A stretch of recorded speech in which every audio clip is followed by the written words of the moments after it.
إن الحمد لله نحمده ونستعينه ونستغفره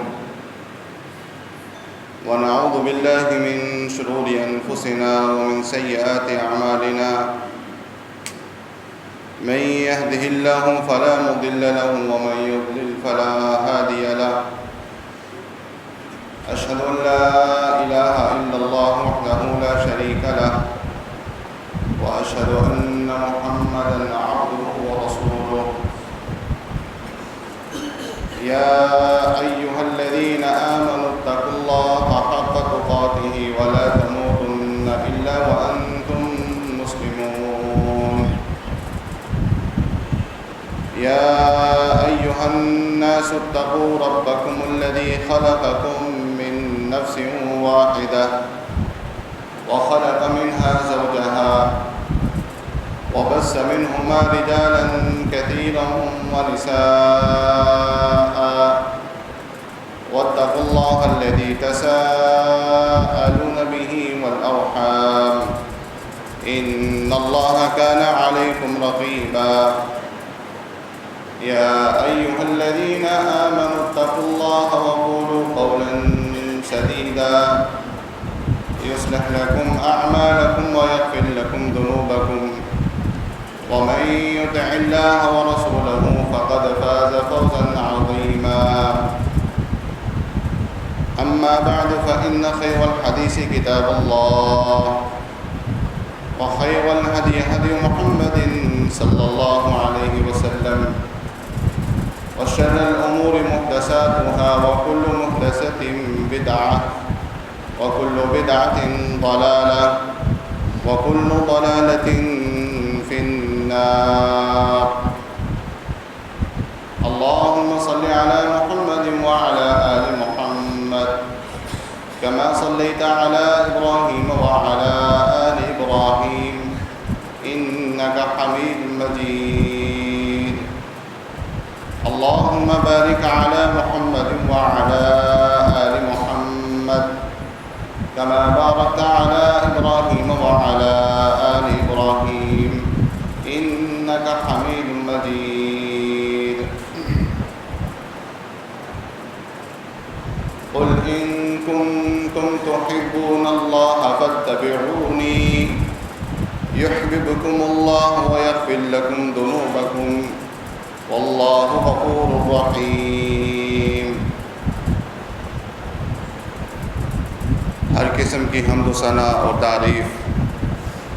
اللہ سبحانہ و تعالیٰ کے لیے ہے جو تنہا ہم سب کا خالق اور مالک ہے۔ درود و سلام اور رحمتیں رسول اللہ صلی اللہ علیہ وآلہ وسلم کی ہستی مبارک پر جنہیں اللہ سبحانہ و تعالیٰ نے ہم سب کا رہنما اور ہم سب کے لیے رحمت بنا کر بھیجا ہے۔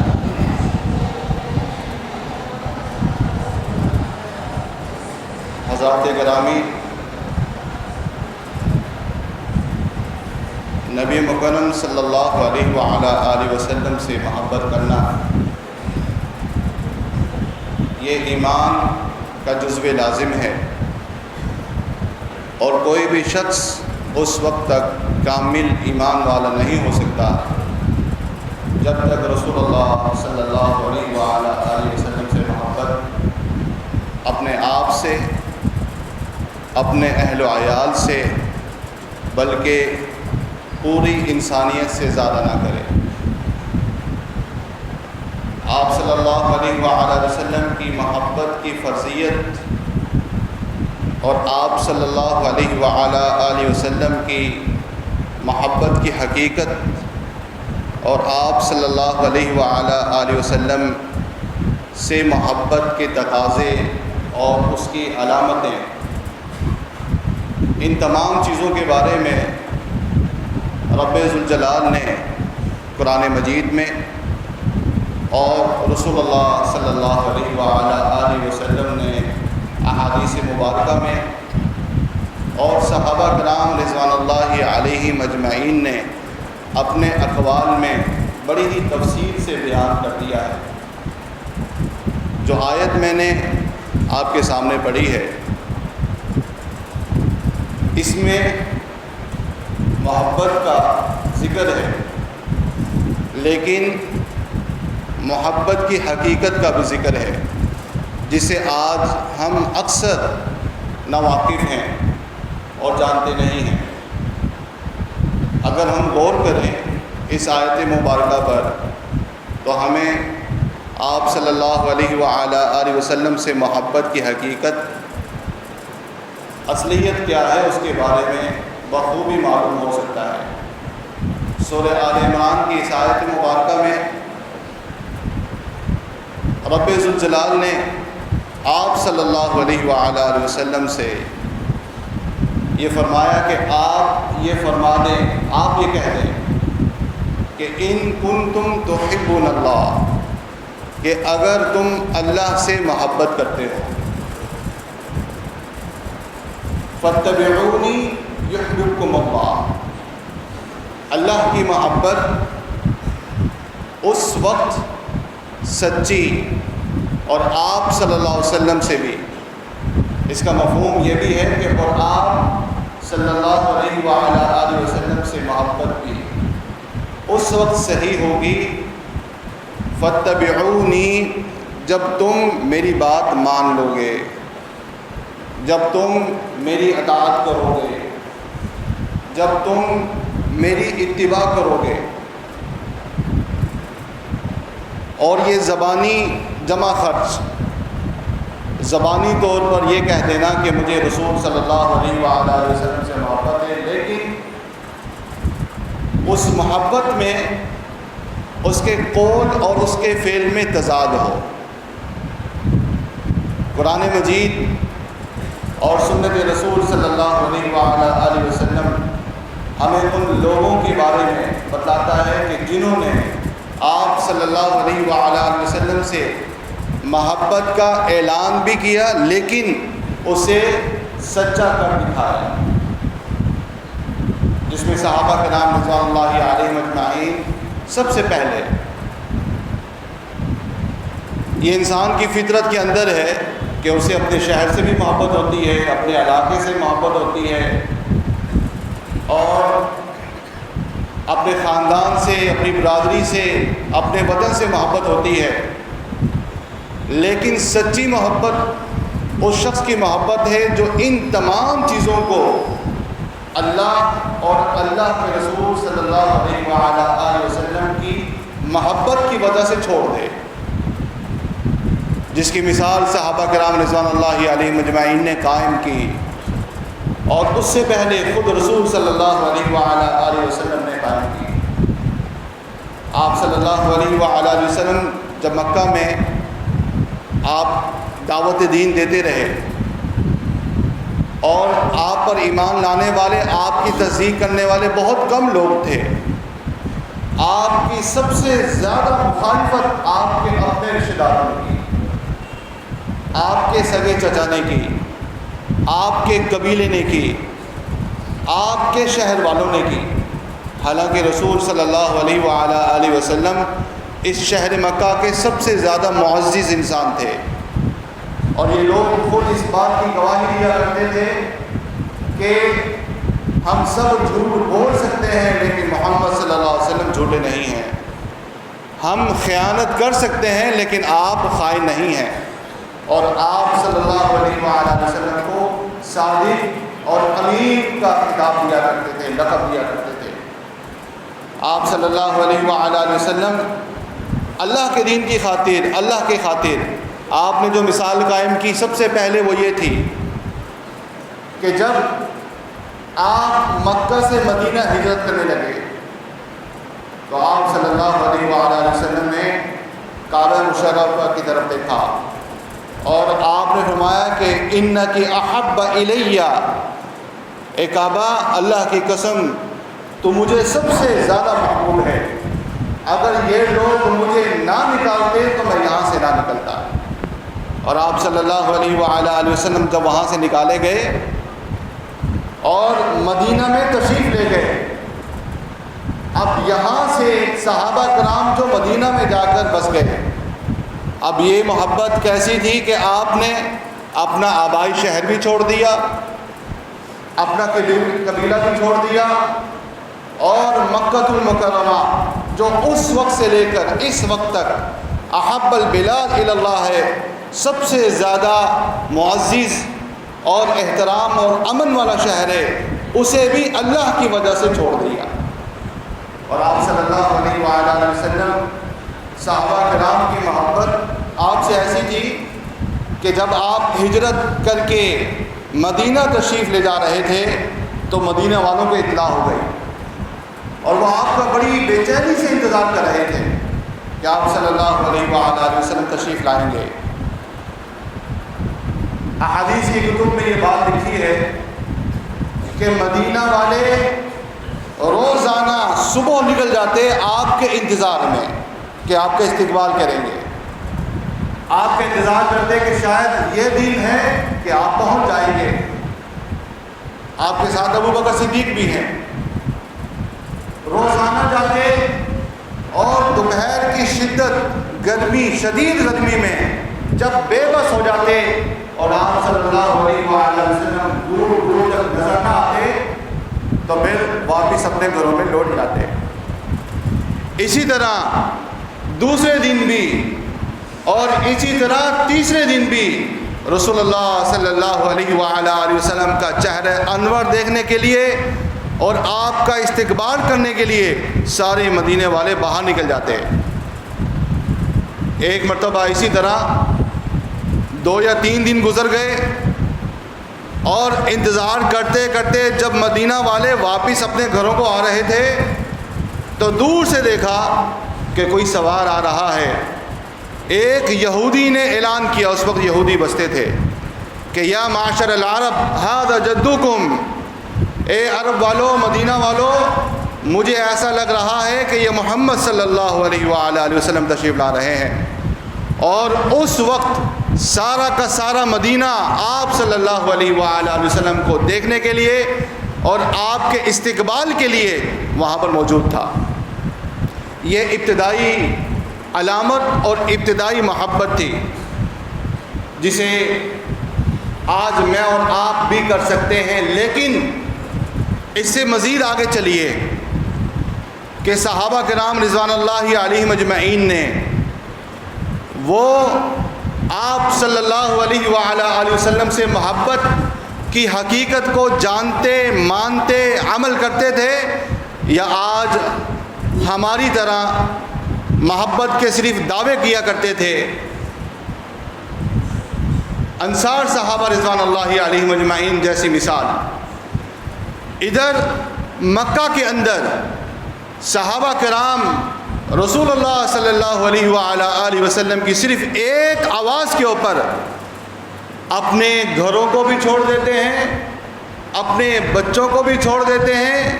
گھر والوں کو بھی چھوڑ دیتے ہیں، جائیداد کو بھی چھوڑ دیتے ہیں، شہر مکہ کو بھی چھوڑ دیتے ہیں، اور مدینہ کی طرف بے سر و سامان نکل جاتے ہیں۔ ایسی کوئی مثال نہیں ملتی۔ انہیں نہیں معلوم کہ کل ہم نے مدینہ پہنچنا ہے، ادھر ہمارا گھر بھی نہیں ہے اور ادھر ہمارا کاروبار بھی نہیں ہے، ہمیں نہیں معلوم کہ ہمیں کھانا بھی ملے یا نہ ملے، لیکن وہ رسول اللہ صلی اللہ علیہ وآلہ وسلم سے محبت کی وجہ سے اور آپ کے اعلان کی وجہ سے، آپ کے حکم کی وجہ سے سب کچھ چھوڑ کر مدینہ چلے گئے۔ اب یہ مہاجر صحابہ تھے۔ اب آگے حقیقی محبت کی ایک مثال اور ہے کہ وہ صحابہ، یہ مہاجر صحابہ مکہ میں رہنے والے، اور پھر وہ صحابہ جو انصار ہیں، جن کو انصار کہا جاتا تھا، انصاری صحابہ مدینہ کے رہنے والے، انہیں جب معلوم ہوا کہ ہمارے بھائی بے سر و سامان سب کچھ چھوڑ کر اللہ کے دین کی مدد کے لیے، اللہ کے رسول صلی اللہ علیہ وسلم کی مدد کے لیے یہاں مدینہ آ رہے ہیں، تو انہوں نے بھی ایسی مثال قائم کی جو نہ کبھی ملتی ہے اور شاید نہ کبھی ملے گی۔ اور وہ یہ ہے کہ انصاریوں نے یہ کہا اپنے بھائی مہاجرین سے، جس کا کاروبار تھا کہ میں اپنا آدھا کاروبار تجھے دے دیتا ہوں، شاید یہ دینا بھی آسان ہو۔ اس نے کہا کہ میں اپنا گھر بھی دے دیتا ہوں، شاید ہو سکتا ہے کہ کوئی اپنا آدھا گھر بھی دے دے، لیکن اس نے آگے یہ بھی کہا کہ میرے 2 گھر والے ہیں، میں ایک کو طلاق دے دیتا ہوں، تو جس سے چاہے شادی کر لے، میں اسے بھی چھوڑ دیتا ہوں۔ اس کی مثال نہیں ملتی۔ اور پھر اس محبت کی وجہ سے رسول اللہ صلی اللہ علیہ وآلہ وسلم نے انصاریوں کے لیے دعا بھی کی اور یہ بھی فرمایا کہ اے اللہ ان پر رحم فرما، اور انصاریوں کے لیے مہاجرین سے اور دیگر مسلمانوں سے ان کے لیے دعا بھی کروائی۔ آپ صلی اللہ علیہ وآلہ وسلم اب مدینہ میں آ گئے، اور مدینہ کے اندر صحابہ کرام نے، مہاجرین نے بھی، انصار نے بھی اپنا سب کچھ چھوڑ کر، آج جن کو تنقید کا نشانہ بنایا جاتا ہے اور جن کو برتان کیا جاتا ہے، جن کو گالیاں دی جاتی ہیں اور جن کو برے برے القاب دیے جاتے ہیں، ان لوگوں نے سب کچھ چھوڑ کر اللہ کے دین کی خاطر رسول اللہ صلی اللہ علیہ وآلہ وسلم کا ساتھ دیا، اور ایسی ایسی تکلیفیں جھیلی انہوں نے کہ حضرت انس بن نضر رضی اللہ تعالی عنہ احد کے میدان میں شہید کیے جاتے ہیں، اور ان کی شہادت کے بعد ان کی نعش جو ہے پہچانی نہیں جاتی کہ یہ کون ہے۔ اب آپ اندازہ لگائیں کہ انسان کے چہرے سے اگر خون میں بھی لت پت ہو یا زخم بھی ہو تو اس کے ناک سے یا اس کے ہونٹوں سے یا کہیں سے کوئی پہچان لے گا کہ یہ میرا عزیز ہے، میرا بھائی ہے یا میرا والد ہے۔ لیکن انس بن نضر رضی اللہ تعالی عنہ رسول اللہ صلی اللہ علیہ وسلم کی تائید نصرت کے لیے اور دین کی حمایت کے لیے ان کا یہ حال ہوا، اتنی چوٹیں تھیں کہ ان کا چہرہ پہچانا نہیں جا رہا تھا۔ ان کی بہن آئی اور بہن سے کہا کہ پہچانو کہ انس کہاں ہے، اور ان کی بہن نے ان کی انگلیوں کے نشان سے ان کو پہچانا کہ یہ میرا بھائی انس ہے، جن کو بڑی آسانی سے کہہ دیا جاتا ہے کہ یہ سارے، نعوذ باللہ من ذالک، جن کو کہہ دیا جاتا ہے یہ سارے اللہ کے رسول کو چھوڑ کر مرتد ہو گئے تھے۔ تو آپ صلی اللہ علیہ وآلہ وسلم نے ان انصار صحابہ کی، ان کے لیے پھر آپ کی محبت کی بھی ایک مثال ہے۔ جب آپ مدینہ کے اندر رہے اور اپنے مشن کو مکمل کیا، اللہ کی نصرت آئی، فتح مکہ کے موقع پر آپ اپنے شہر واپس آ گئے، اور انصار صحابہ کہتے ہیں کہ فتح مکہ کے موقع پر ابو ہریرہ رضی اللہ تعالیٰ عنہ فرماتے ہیں کہ ہم جسے چاہتے قتل کر سکتے تھے، ان کے پاس کوئی اتنے خاص ہتھیار بھی نہیں تھے، ہم غالب تھے، جسے چاہتے آسانی سے قتل کر دیتے، لیکن آپ صلی اللہ علیہ وسلم نے عام معافی کا اعلان کر دیا۔ اور پھر آپ صلی اللہ علیہ وآلہ وسلم کو پتہ چلا کہ انصار مدینہ والے، ان کے دلوں کے اندر یہ بات آ گئی ہے کہ اب محمد صلی اللہ علیہ وآلہ وسلم اپنے شہر آ گئے ہیں، مکہ میں واپس آ گئے ہیں، اللہ نے آپ کی مدد کی ہے، اب شاید یہ واپس مدینہ نہیں جائیں گے، اب تو اپنے شہر میں آ گئے، اب یہ مدینہ نہیں جائیں گے۔ اسی غم کے اندر ہیں، اور اسی غم میں یہ بات پہنچی اللہ کے رسول صلی اللہ علیہ وآلہ وسلم تک کہ انصاروں کے دلوں میں یہ بات آ گئی ہے۔ اب آپ صلی اللہ علیہ وسلم نے یہ بات سنی تو انصاریوں کو بلا کر کہا کہ بات تو ٹھیک ہے کہ یہ شہر بڑا پیارا شہر ہے، اس کی محبت میرے دل میں آ گئی ہے، لیکن انصاریوں میں تمہیں یہ بات کہتا ہوں، یہ رسول صلی اللہ علیہ وسلم نے فرمایا کہ میں تمہیں یہ کہتا ہوں کہ الحیات مع الحیات والممات مماتکم، کہ زندگی بھی تمہارے ساتھ ہے اور موت بھی تمہارے ساتھ ہے۔ تو آپ صلی اللہ علیہ وآلہ وسلم مکہ نہیں رہے، دوبارہ رہ سکتے تھے، لیکن آپ صلی اللہ علیہ وآلہ وسلم نے مکہ چھوڑ کر دوبارہ مدینہ چلے گئے اور کہا کہ میں انصاریوں کے ساتھ رہوں گا۔ اور پھر غزوہ حنین کے موقع پر جب بہت زیادہ غنیمت آئی، بہت زیادہ مال و اسباب آ گیا، ہزاروں کی تعداد میں اونٹ بھی آ گئے، تو آپ صلی اللہ علیہ وآلہ وسلم نے قریش کے اندر حکمت کے تحت یہ سب کا سب مال تقسیم کر دیا، یہ سب کا سب مال تقسیم کر دیا۔ 100 اونٹ ایک ایک قریشی صحابی کو دے دیا۔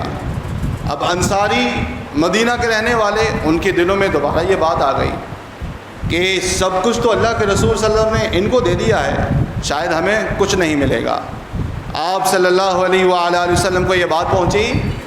آپ نے انصار صحابہ کو بلا لیا، ان میں سینئر بھی تھے، ان کے بچے بھی تھے، بلا لیا اور کہا کہ دیکھو مجھے یہ بات پہنچی ہے، لیکن میری بات سنو، کیا تم یہ نہیں چاہتے کہ لوگ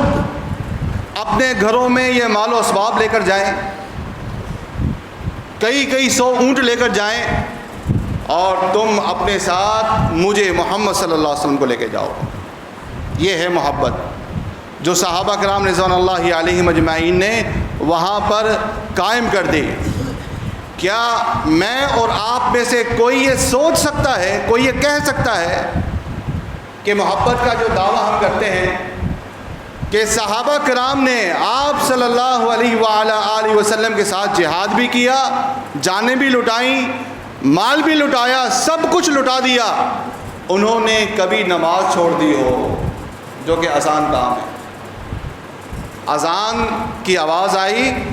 اور کسی صحابی نے اذان کی پرواہ نہ کی ہو، گھر میں بیٹھا رہا ہو اور جماعت کے ساتھ نماز نہ پڑھی ہو؟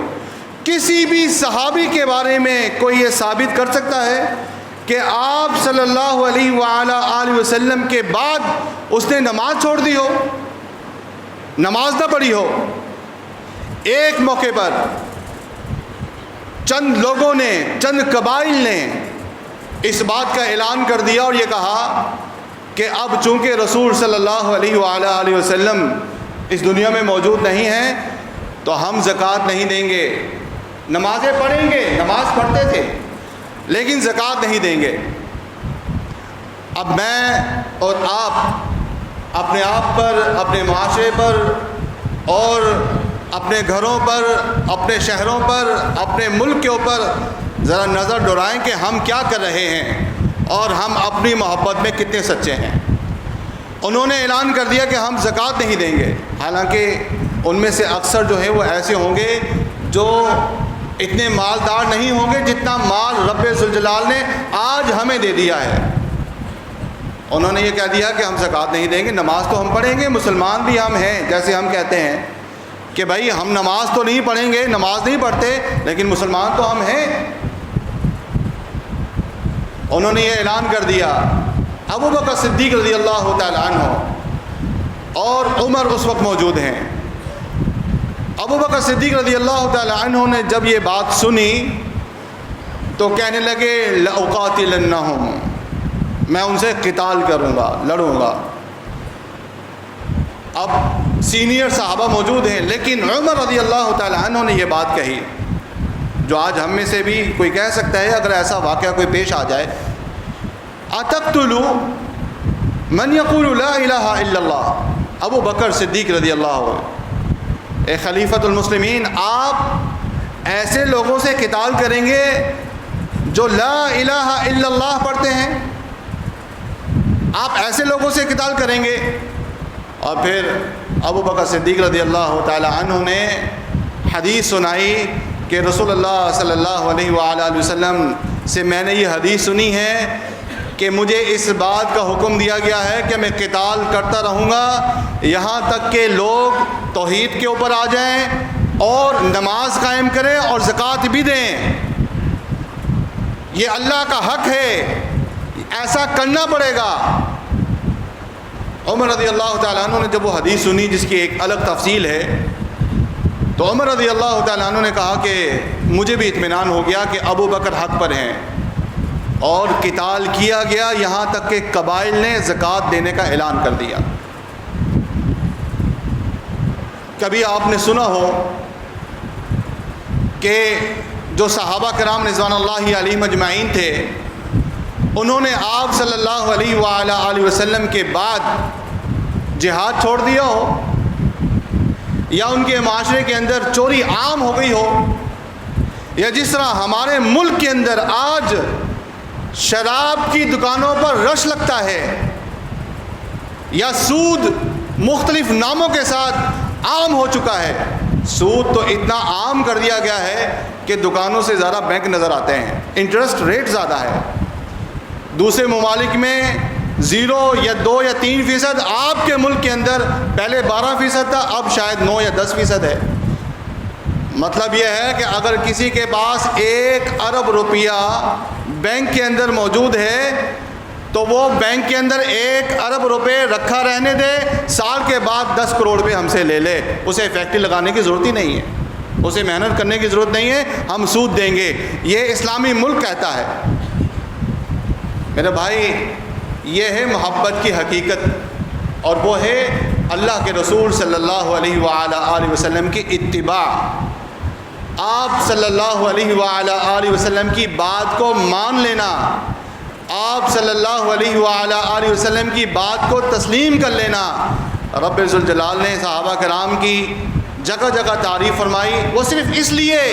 کہ ان کا یہ منہج اور ان کا یہ عقیدہ یہ تھا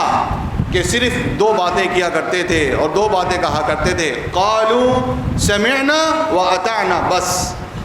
اے اللہ ہم نے سن لیا اور بات مان لی.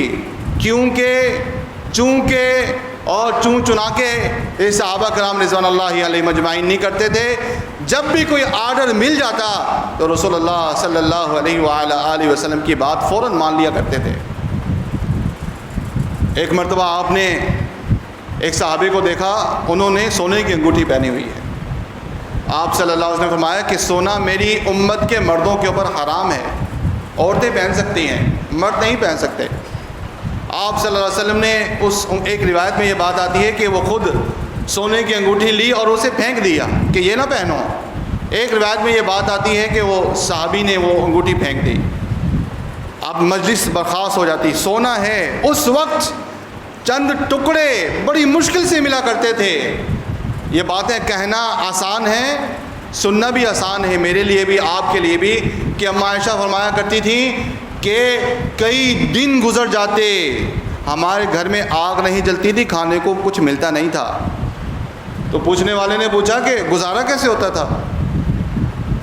فرماتی ہیں کہ اسودان، 2 چیزیں ہمارے پاس ہوتی تھیں، وہ بھی بہت کم، ایک پانی اور ایک کھجور، بس اس پر ہمارا گزارا ہوتا تھا. مہینے گزر جاتے. سونے کی انگوٹھی کتنی قیمتی ہوگی، پھینک دی. مجلس برخاست ہو گئی. اب کسی ایک نے کہا کہ آپ نے سونے کی انگوٹھی پھینک دی، آپ اسے اٹھا لیتے، آپ کے لیے حرام ہے، گھر والوں کے لیے تو حرام نہیں ہے، وہ تو پہن سکتے ہیں، اس کو استعمال تو کر سکتے ہیں، آپ بیچ کر کچھ اور استعمال کی چیز لے لیں. صحابی فرماتے ہیں کہ جس چیز کو اللہ کے رسول صلی اللہ علیہ وسلم نے پھینک دیا اسے اٹھانا میرے لیے اچھا نہیں، مناسب نہیں لگا مجھے. جاتی ہے تو جائے. ایک صحابی تھے، ان کا نام تھا معاویہ یا قرہ رضی اللہ تعالیٰ عنہ. وہ کہتے ہیں کہ میں نے اپنے والد کو ہمیشہ دیکھا ہے کہ ان کے گریبان میں، ان کی قمیص میں یہ اوپر والا بٹن کھلا رہتا تھا، سردی ہو یا گرمی ہو. میں نے ایک دن اپنے والد سے پوچھ لیا، سوال کر لیا کہ آپ کو میں نے دیکھا ہے کہ آپ کے کرتا اور آپ کی قمیص جو ہے اس کا بٹن کھلا رہتا ہے، اس کی کیا وجہ ہے؟ تو وہ کہنے لگے، صحابی کہتے ہیں کہ جب میں نے اللہ کے رسول صلی اللہ علیہ وآلہ وسلم کے ہاتھ میں بیعت کی تھی، آپ نے جو کرتا پہنا ہوا تھا اس کا یہ بٹن نہیں لگا ہوا تھا، تو میں بھی چاہتا ہوں کہ میری قمیض بھی ایسی رہے. یہ تھے صحابہ کرام جنہوں نے اتباع کے اندر، آپ صلی اللہ علیہ وآلہ وسلم کی اطاعت کے اندر، آپ کی بات ماننے کے اندر مثالیں قائم کر دیں. اور آپ صلی اللہ علیہ وآلہ وسلم سے محبت کا تقاضا ایک یہ بھی ہے کہ اس سے محبت کی جائے جس سے آپ صلی اللہ علیہ وسلم محبت کیا کرتے تھے، اور جن کے بارے میں آپ صلی اللہ علیہ وسلم نے فرمایا کہ ان سے محبت کرو. اماں عائشہ رضی اللہ تعالی عنہا ہماری وہ ماں ہیں کہ جن پر یہ منافق ان کو بڑا غصہ آتا ہے. انہوں نے اپنی کتابوں کے اندر بڑی بکواسات لکھی ہیں اماں عائشہ کے بارے میں. اور یہ اتنی ذہین ہماری ماں تھی کہ ایک مرتبہ ایک شخص آتا ہے اور غصے کے اندر وہ یہ کہتا ہے کہ عائشہ میری ماں نہیں ہے، عائشہ میری ماں نہیں۔ حالانکہ رب ذوالجلال نے قرآن مجید کے اندر سورہ احزاب کے اندر اللہ رسول صلی اللہ علیہ وسلم کے حقوق کا ذکر فرمایا، آپ کے خاندان کے حقوق کا ذکر فرمایا، اور شروع میں یہ بات ارشاد فرمائی النبی اولا للمؤمنین بانفسہم، النبی اولا للمؤمنین بانفسہم، کہ نبی یعنی محمد صلی اللہ علیہ وآلہ وسلم ان ایمان والوں کی جانوں سے زیادہ ان کے لیے عزیز ہونا چاہیے۔ اور پھر ساتھ ہی ایک آیت میں فرمایا وَأَزْوَاجُهُ أُمَّهَاتُهُمْ، اور آپ صلی اللہ علیہ وسلم کی گھر والیاں بیویاں یہ مسلمانوں کی مائیں ہیں، أُمَّهَاتُهُمْ۔ وہ شخص غصے میں کہتا ہے، اس زمانے کا ادب کے ساتھ کہتا ہے، اما عائشہ بھی موجود ہیں، اس زمانے میں کہتا ہے، اس کے اندر یہ جرأت تھی، اس نے یہ بات کہہ دی، اس نے کہا کہ اما عائشہ میری ماں نہیں ہے۔ تو اما عائشہ رضی اللہ تعالیٰ عنہ فرماتی ہیں کہ اس نے بالکل سچ کہا ہے، اس نے صحیح کہا ہے، میں اس کی ماں نہیں ہوں۔ اللہ تعالیٰ نے مجھے ایمان والوں کی ماں بتلایا ہے، منافقوں کی ماں نہیں بتلایا۔ میں منافق کی ماں نہیں ہوں، میں ایمان والوں کی ماں ہوں۔ یہ بدترین دشمن صحابہ کرام کے جو اس بات سے محروم ہو گئے ہیں کہ صحابہ کرام کی محبت سے محروم ہو گئے ہیں۔ اور میں یہ ذکر کر رہا تھا کہ محبت کا تقاضا یہ بھی ہے کہ ان سے بھی محبت کی جائے جن سے رسول اللہ صلی اللہ علیہ وآلہ وسلم نے محبت کی ہے، بلکہ جن سے محبت کرنے کا مطالبہ کیا ہے۔ اللہ اللہ فی اصحابی۔ ایک مرتبہ رسول اللہ صلی اللہ علیہ وآلہ وسلم گھر کے اندر تشریف فرما ہیں، اور فاطمہ رضی اللہ تعالی عنہ آپ کا لخت جگر، آپ کی بیٹی جو آپ سے ملنے آیا کرتی تھیں، بڑی محبت کیا کرتے تھے اپنی بیٹی سے، اور بیٹی بھی اپنے باپ سے بڑی محبت کرتی تھی، ملنے آیا کرتی تھیں۔ ایک مرتبہ فاطمہ رضی اللہ تعالی عنہ ملنے کے لیے تشریف لائیں، اور گھر کے اندر آپ بھی بیٹھے ہیں، فاطمہ بھی آ گئیں، اور اماں عائشہ بھی بیٹھی ہوئی ہیں وہیں پر اسی مجلس میں، باتیں ہو رہی ہیں، بیٹی بھی ہے، باپ بھی ہے، ماں بھی ہے۔ رسول اللہ صلی اللہ علیہ وآلہ وسلم نے فاطمہ سے فرمایا فاطمہ تم مجھ سے بڑی محبت کرتی ہو، اپنے والد سے تمہیں بڑی محبت ہے۔ فاطمہ کہتی ہیں کہ ابا حضور بالکل مجھے آپ سے بڑی محبت ہے، میرے والد بھی ہیں اور سید الرسل بھی ہیں، آپ سب سے افضل ترین ہیں، امام الانبیاء بھی ہیں، میرے والد بھی ہیں، تو مجھے آپ سے بڑی محبت ہے۔ تو آپ صلی اللہ علیہ وآلہ وسلم نے فرمایا کہ فاطمہ اگر مجھ سے محبت ہے تو آپ نے اشارہ کیا اور کہا فَأَحِبِّي هَذِهِ، عائشہ سے بھی محبت کرو، عائشہ سے بھی محبت کرو۔ صحابہ کرام میں سے کسی نے پوچھا اللہ کے رسول صلی اللہ علیہ وآلہ وسلم سب سے زیادہ محبت آپ کو کس سے ہے؟ فرمانے لگے عائشہ کے ساتھ۔ اب یہ آپ کی حدیث ہے جسے میں اور آپ یا دنیا کا کوئی بھی شخص تبدیل نہیں کر سکتا، یہ قیامت تک یہ حدیث ایسے ہی رہے گی۔ جس طرح رب ذوالجلال نے قرآن مجید کی حفاظت کا ذمہ لیا ہے، علماء یہ کہتے ہیں کہ حدیث بھی قیامت تک محفوظ رہے گی، اسے بھی کوئی تبدیل نہیں کر سکتا۔ بڑی کوششیں کر رہے ہیں لوگ حدیثوں کو تبدیل کرنے کی، معنی بدلنے کی، لیکن وہ کر نہیں سکے۔ آپ صلی اللہ علیہ وآلہ وسلم فرمایا کہ عائشہ، وہ کہنے لگے اللہ کے رسول صلی اللہ علیہ وسلم ہمارا مطلب یہ ہے کہ مردوں میں صحابہ کرام میں آپ سب سے زیادہ کس سے محبت کرتے ہیں؟ آپ نے فرمایا ابوہا، عائشہ کے والد کے ساتھ، یعنی ابو بکر صدیق رضی اللہ تعالیٰ عنہ کے ساتھ۔ تو میرے بھائی اگر مجھے اللہ کے رسول صلی اللہ علیہ وسلم سے محبت ہے اور کل قیامت کے روز مجھے اللہ کے رسول صلی اللہ علیہ وسلم سے ملنے نہ دیا جائے، روک دیا جائے، نہیں، آپ کی اجازت نہیں ہے۔ یہ کون لوگ ہیں؟ آپ صلی اللہ علیہ وسلم فرمایا کہ حوض کوثر پر اپنے ہاتھوں سے پانی آپ صلی اللہ علیہ وسلم پلائیں گے،